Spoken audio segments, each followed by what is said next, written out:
চলছে।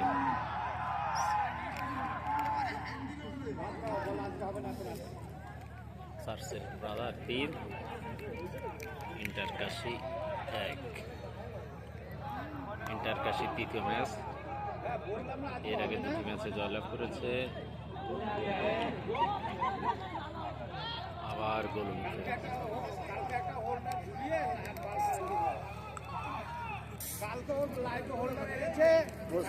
ঠান্ডা আর কোনোদিন খেলা দেখতে এসো না, তাহলে ঠান্ডা।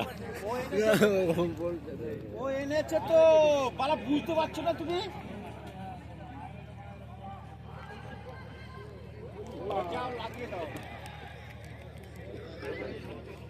লাগিয়ে দাও, লাগাতে পারবো না। ইন্টারকাশির রিজার্ভেন্স, ইন্টারকাশির রিজার্ভেন্স এটা, আর এদিকে আছে সার্সেল ব্রাদার।